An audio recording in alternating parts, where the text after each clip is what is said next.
A mother's most basic instinct is to protect her flesh and blood. Mothers are nurturing, they're protective. They are supposed to keep them from harm. Can't you just plan on your own? This child would have been frightened out of his mind. To put them before money. $50,000 means more to a sociopath than their children. Or men. This was a woman who was out for revenge. She used those children to get back at the men that she was angry with. These deadly women break that sacred bond when they kill their own.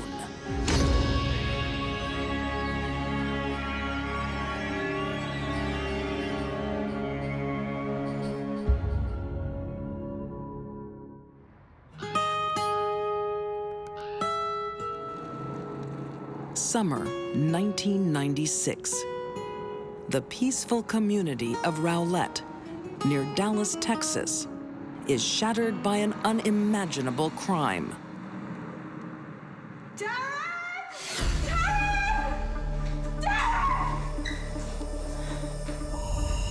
There was a lot of human carnage, lots of blood. Two young brothers are viciously stabbed in the sanctuary of their own home. Damon, call 911. I've dealt with some of the worst, and it's still hard for me to comprehend the mind that would lead to this kind of horrific crime. Darlie, bring it. Someone just stabbed my children. It is a shocking home invasion that stuns Rowlett. The victims are a young, successful, law-abiding family. No one can fathom what the motive could be.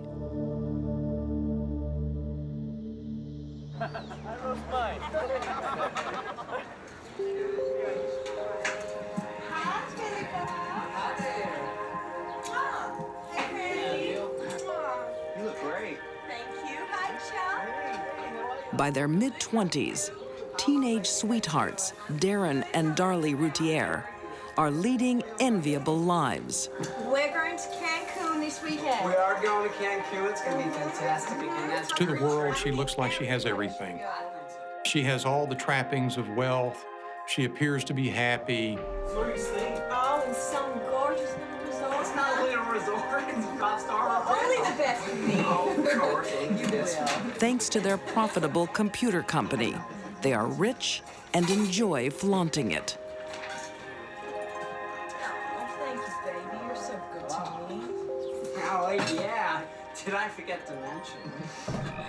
Darren is in awe of his wife They're just great. and of her expensive, man-made enhancements. It's worth every cent, let me tell you. She was quite buxom, and Darren just loved that about her. I'm pretty happy with them. Oh, He would say, "Isn't Darlie beautiful?" And he would even mention her breasts to them.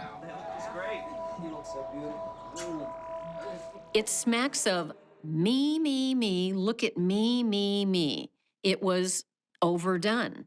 And yet for her, it seemed okay.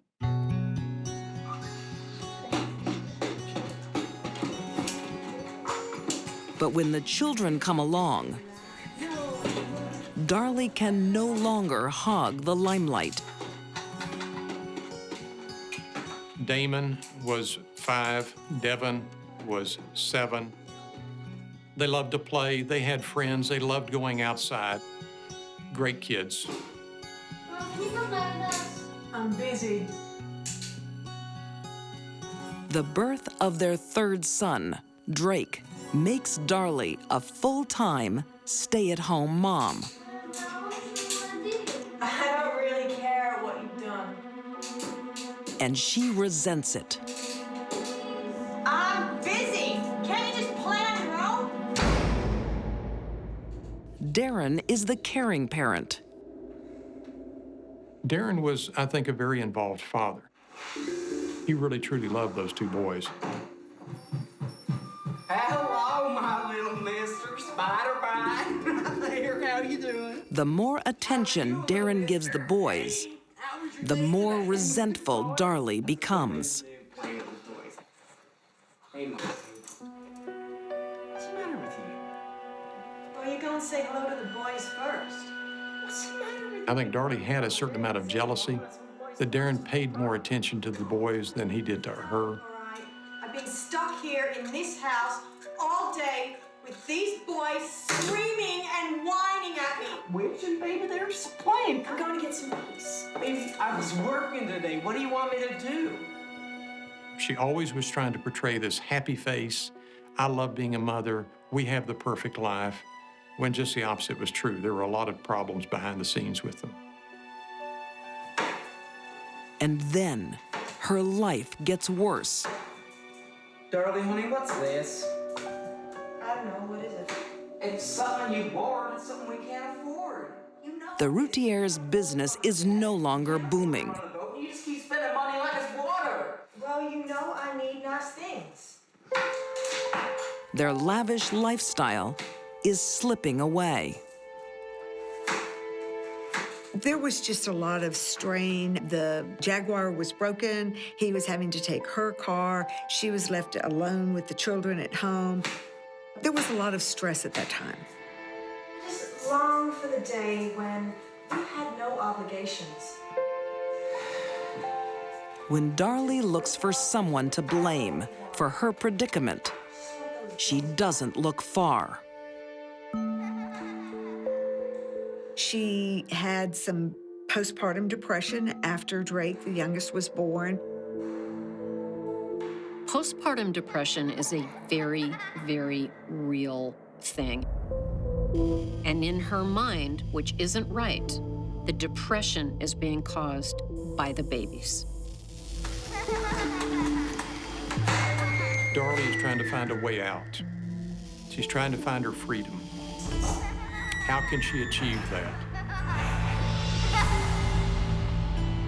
In her mind, there is only one way. Baby, I'm sorry about before. Yeah, well, I'm just sick of not being able to spend our money. You can't spend Darlie Routier's picture-perfect life is falling apart. Get us out of debt, and then I'll be fine. She and Darren are spending every dime that they're making out there. They're living, as they say, they're living large. The glamorous mother of 3 is depressed, in debt, I'm just gonna stay down here with the boys, okay? and constantly arguing with her husband, Darren. Her life was falling apart.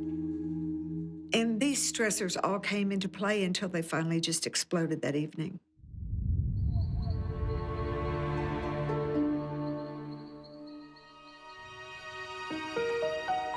"2 a.m., June 6th, 1996. Darlie is sleeping in the family room with her 2 eldest sons. The 2 boys are laying on the carpet near her. They're probably fallen asleep at this point. It's late at night. Darren is upstairs with baby Drake.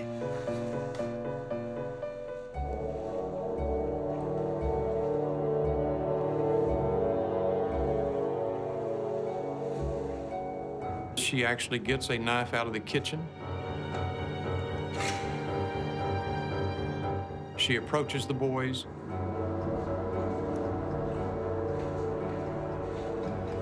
I believe that she killed Devin first.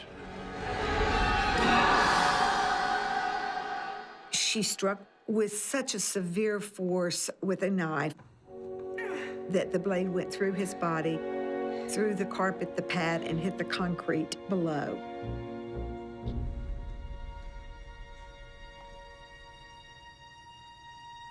Darlie then turns on 5-year-old Damon.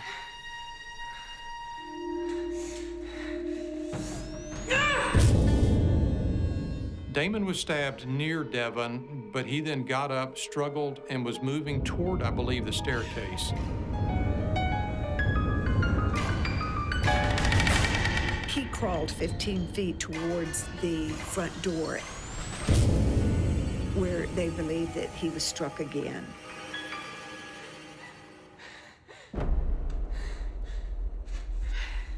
This child would not have lost consciousness immediately and would not have died immediately. He would have seen the person who was stabbing him and, in all likelihood, would have been frightened out of his mind. Darlie now tries to protect herself from suspicion. Darlie went into the kitchen, she took that knife, and she slit her own throat. Darlie was trying to create everybody's biggest fear, the big, bad boogeyman who comes and kills your children, or you, or both. Darren! Darren!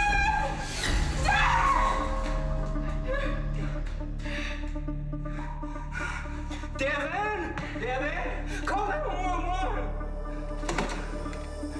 That was one of the strangest 911 calls I've ever heard. Someone just came into my house and stabbed me. One of her children, Damon, is still breathing. He is still struggling for his life. I thought about it, and he dropped the knife, and I picked it up. And yet in that call, she makes no mention of him, but she starts to talk about possible forensic evidence, fingerprint evidence that may be found out there. And if I hadn't done that, he could have gone crazy. When people are calling information into the police, they tend to not reveal anything more on the phone than get over here as quickly as you can. Come quickly. Darlie talked too much.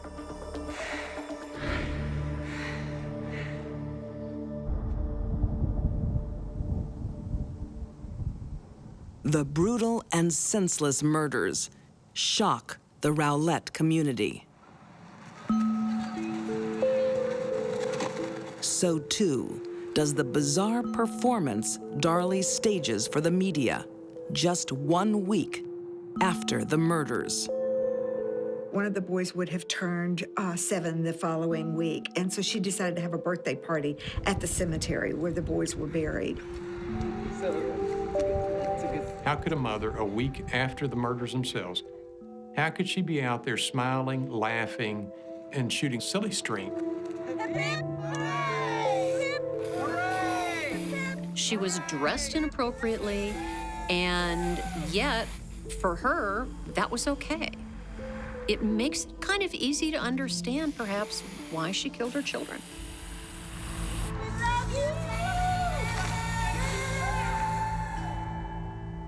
Investigating police officers are also having doubts about Darlie. David Neighbors is the commander of the crime scene unit. Things just didn't add up. We were there for 13 days, and as we collected evidence, it wasn't matching her story. Investigators soon conclude the home invasion is a staged event. In all of my career as a prosecutor, I had never seen a burglar take the time to make a perfect T-cut in a screen such as this one. Darlie claims she chased the intruder. I'm told that Darlie has run through the kitchen barefoot. There's broken glass on the floor of that kitchen, and yet she has no cuts to the bottom of her feet. The murder weapon is one of Routier's own knives. The intruder supposedly left the knife behind, disarmed himself while he was being chased by one of his victims. I've never seen it done. I've never heard of that being done again. Just as suspicious as the crime scene are Darlie's wounds. She had what I would call superficial wounds compared to the other 2 victims because they had deep penetrating stab wounds to the chest, meant to kill.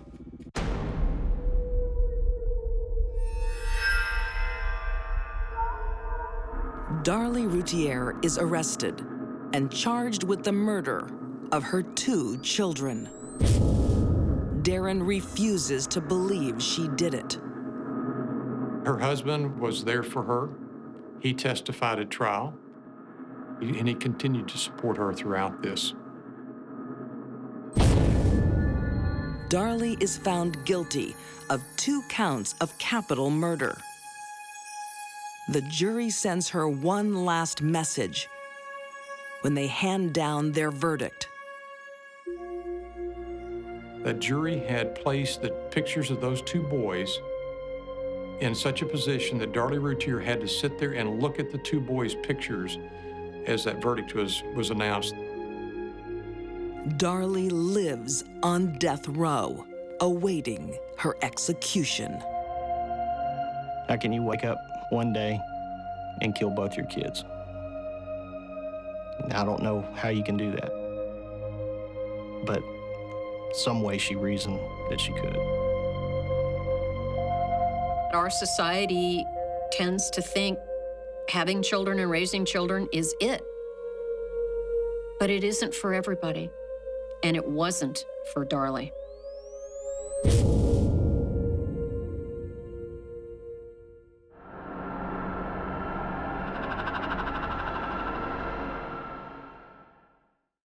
Let's go to bed. Every child relies on their mother's love to keep them safe and warm. She had not really very much feeling for them at all. A parent always puts their children first. Okay, come on, time to go to bed. To do that to your children, I can't think of any reason for that. Unless they're more valuable dead.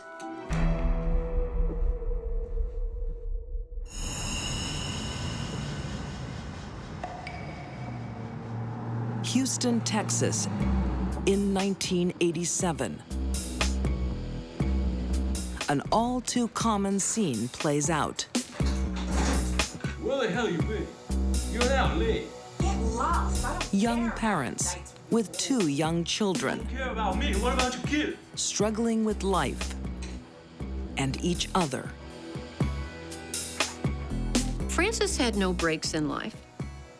She didn't have a good education, and she became a mother when she was still a child herself. Is there any money? No, there's no money. Business is bad right now. Frances Newton is 15 when she has her son, Alton, and a few years later, daughter, Farah. It's too much, too soon. Now she and husband Adrian fight constantly. He was violent. She was violent. He sold drugs. She took drugs. What was ever for there to be happy about? What future was there?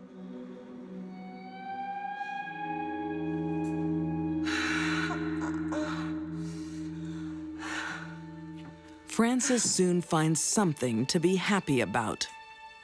A lover. Hoping he can bring the new life she wants. Let's go away together. Somewhere nice.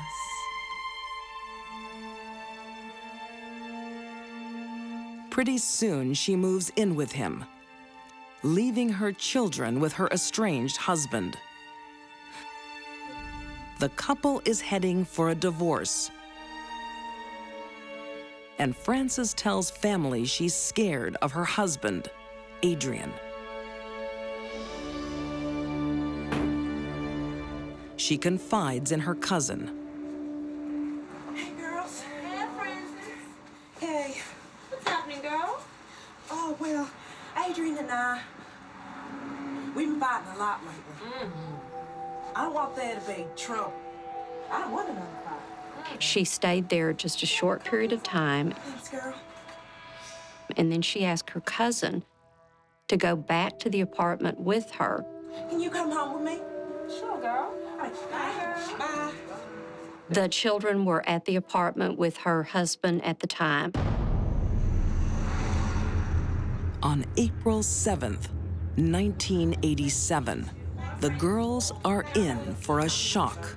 That's fine. And I'll fix you a drink or anything to eat. Oh, one's fine. It's only a little wet in my room, so. Hi.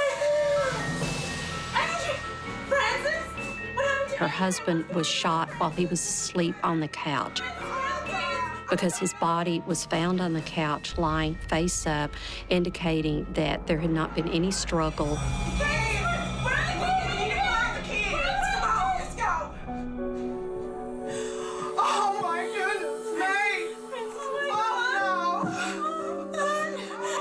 The children were in a bedroom together.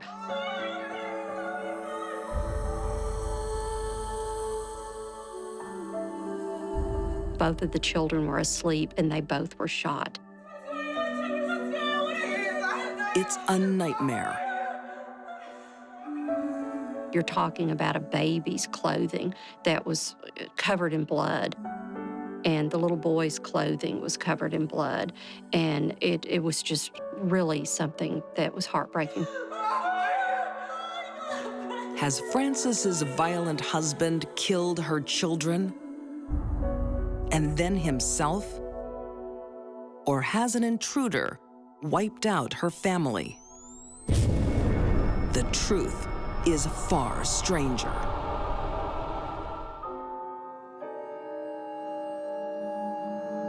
In the spring of 1987, in Houston, Texas, 21-year-old Frances Newton and her cousin discover a shocking crime.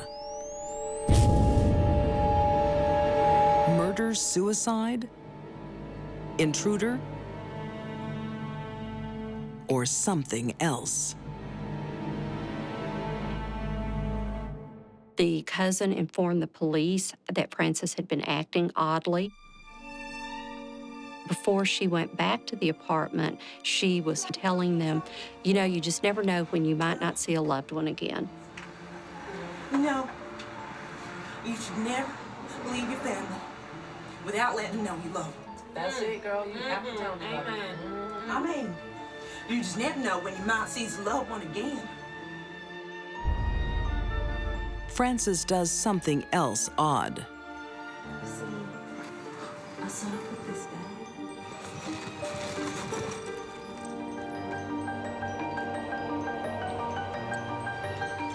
The cousin saw Frances hide a bag in a house next door to the relative's house.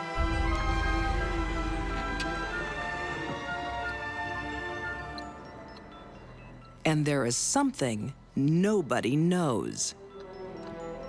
Frances has taken out life insurance on her family.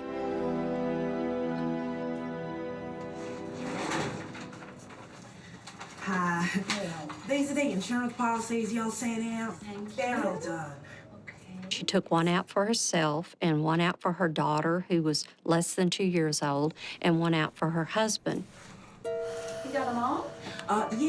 That's Ferris and Adrian's as well. I thought he was. Each policy was $50,000. He signed it. He just can't come in today. He's working. She forged her husband's name on the life insurance policy. Well, thanks. I'll have a good look at this and I'll get back to you. Okay, thanks. Bye. Goodbye. The policies are Frances's secret for now. But the police have the stashed bag, and inside of it, a gun.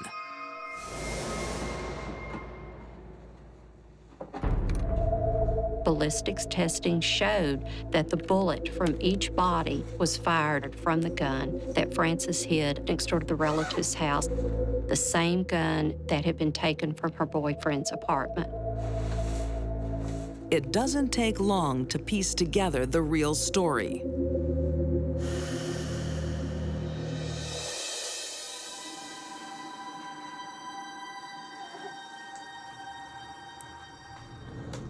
Frances visits her family to cash in some life insurance and waits until they take a noon nap.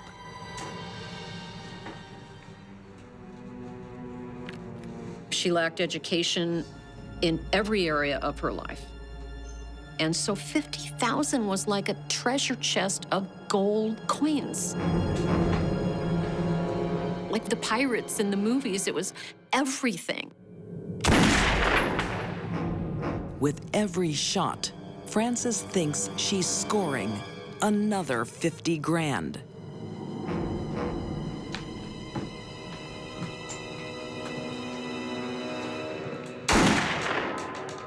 She shot them very quickly in succession, one after the other.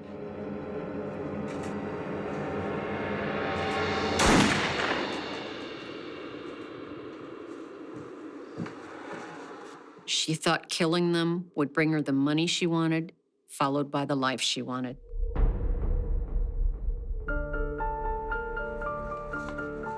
As if no one would notice, Frances tries to claim the insurance payouts. Hello, please? Just 2 weeks after the murders.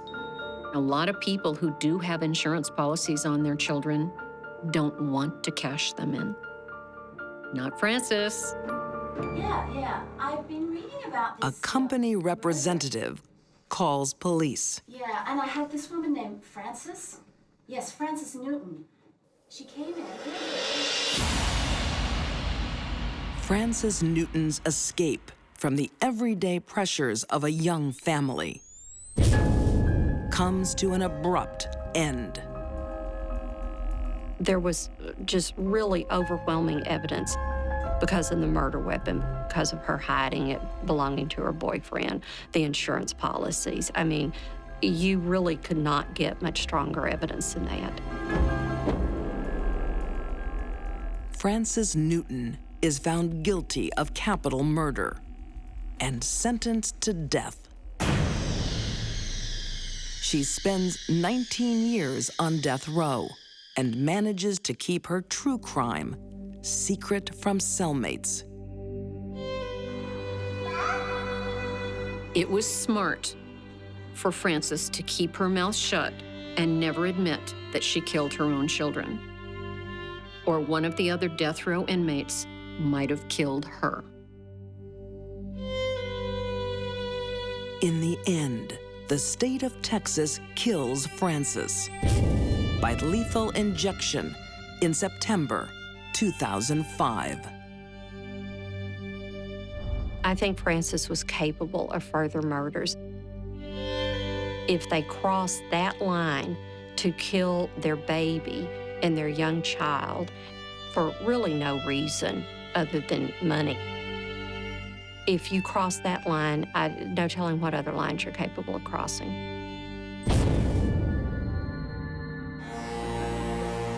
When a woman turns on a man, By far the most shocking case I've ever dealt with.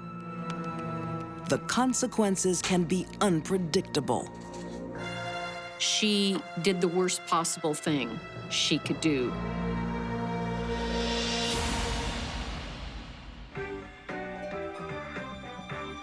Now, here's your host, Johnny. San Marcos, California, 1997. It's another afternoon of alcohol and drugs for Susan Eubanks. She uses them to mask her pain, as she has from an early age. Susan Eubanks got a rough start in life. It was an alcoholic family. There was physical abuse, emotional abuse, and according to Susan, there was also a lot of sexual abuse. And she married young, probably just to get out of the house. But Susan has no luck in love. Her 2 marriages have failed. She now has 4 sons with 2 different fathers to raise on her own. What are you doing home? School's open, Mom. Don't speak to me like that. Most of the time, Susan relies on her oldest son, 14-year-old Brandon, to bring up his 3 brothers. We see this in families that are chaotic. The oldest child takes on responsibility. How's school today? parental responsibilities for taking care of the younger children.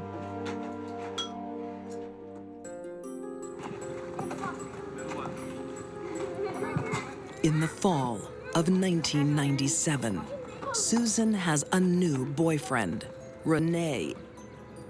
He moves in. Renee will soon realize having a relationship with Susan isn't easy.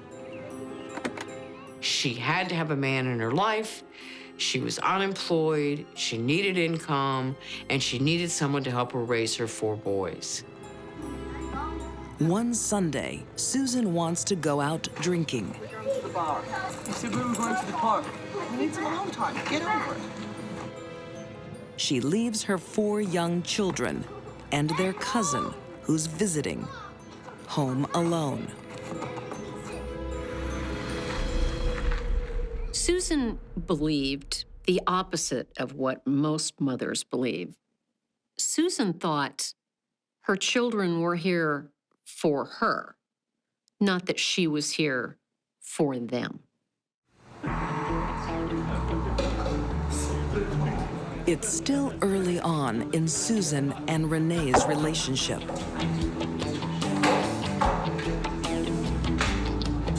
But Renee is not attentive enough for Susan. She's deeply insecure and jealous.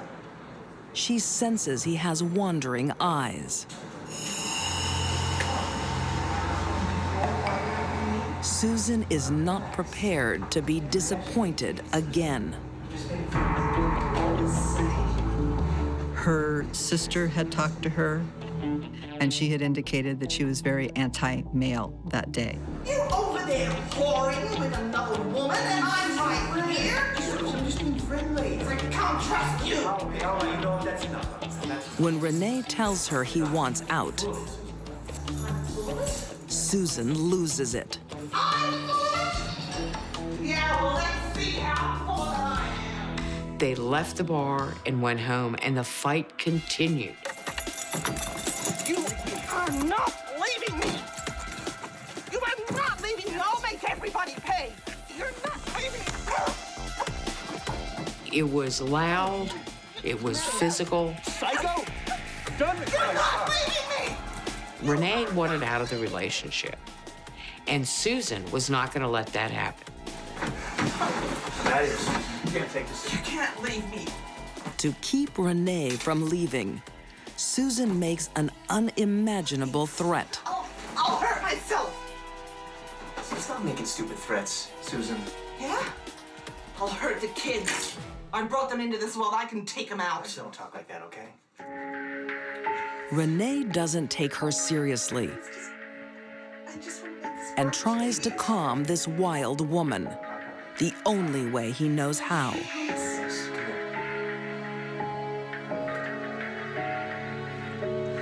To placate her, he suggested that they fool around, and they did.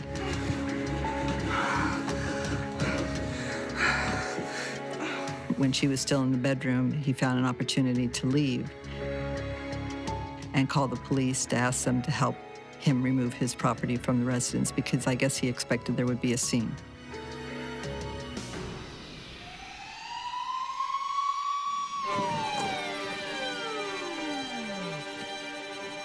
When the police arrive, Susan is out of control. Lying bastard. You're all the same. You lying bastard. Get off my property! The neighborhood commotion brings Renee an ally who lives nearby. Someone who knows Susan's rage. Her estranged husband, Eric Eubanks, the father of her 3 youngest sons. Eric helped Renee and drove him off in his car.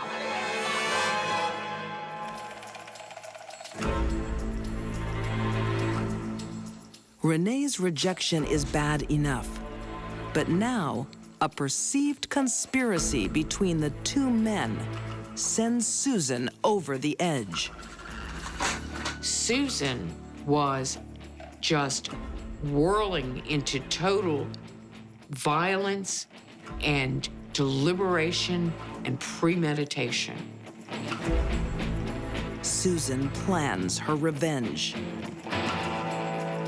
Susan writes to the fathers of the children, "You left me. You left me. Now you prepare yourself to lose what you love the most." It's not just Renee and Eric in her sights. It's also her first husband, John.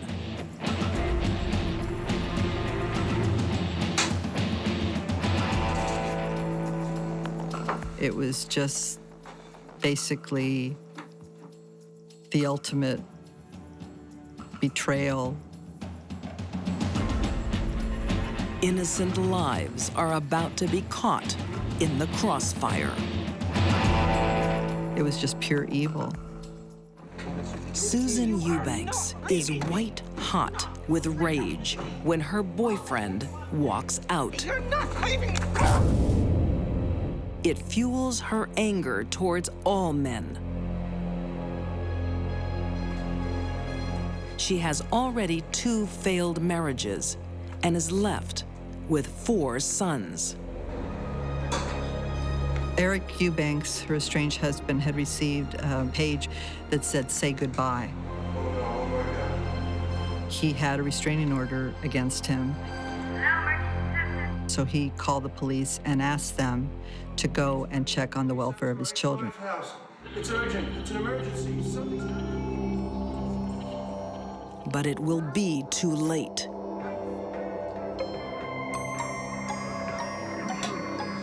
Susan has begun her deadly retribution, starting with her oldest, her first husband's son, Brandon.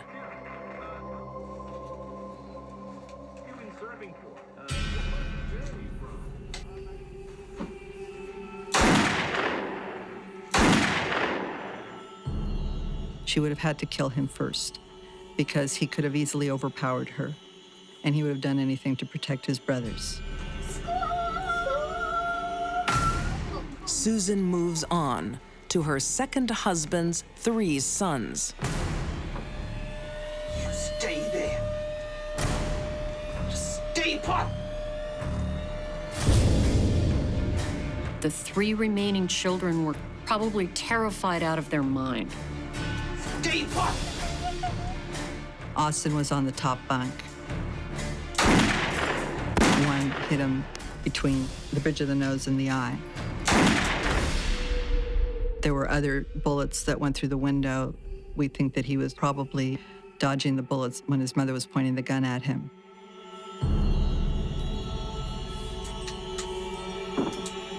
You stay there. Susan's 2 youngest are forced to watch their mother reload. She only had a 5-shot. She has 2 more victims. She could have stopped. Stay put. But there was no stopping.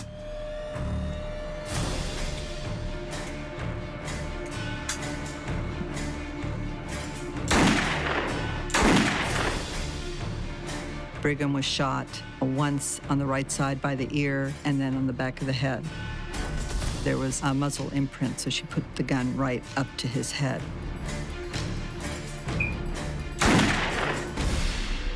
Little Matthew, the 4-year-old, was found at the foot of the bed, and his gunshot wound went through the top of the head.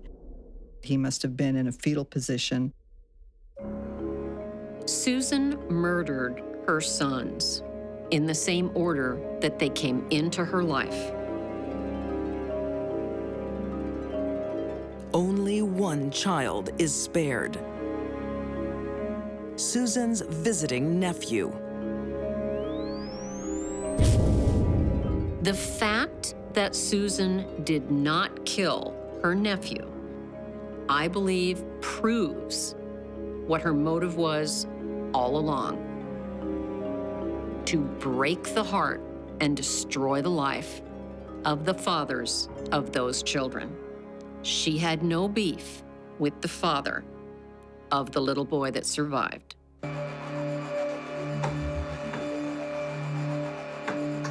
Next, Susan turns the gun on herself.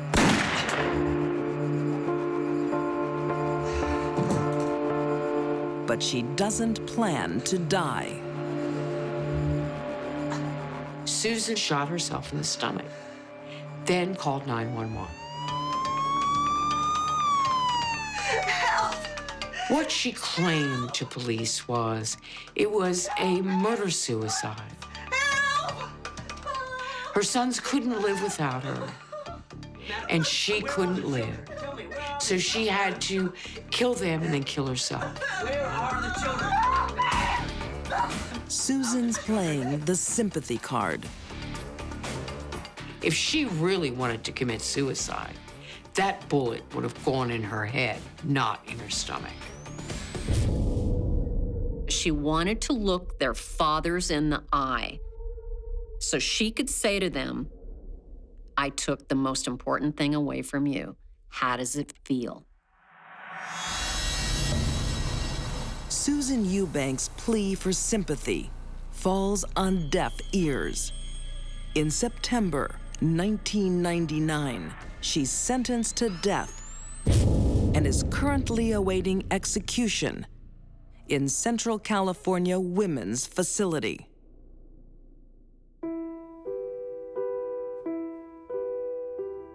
The tragedy is Susan's insane quest for love leads her to killing those who loved her the most. She executed those children and wiped away all their hopes and dreams just for the purpose of getting back at the men that she was angry with. Susan Eubanks will be remembered as one of the coldest, most evil mothers that ever hit the face of the earth.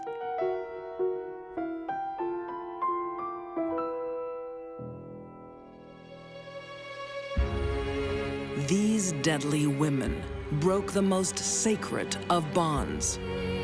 Darlie Routier sacrificed her sons for attention. Frances Newton wanted money more than her family. And Susan Eubanks' war on men had innocent casualties. These women turned on their own flesh and blood.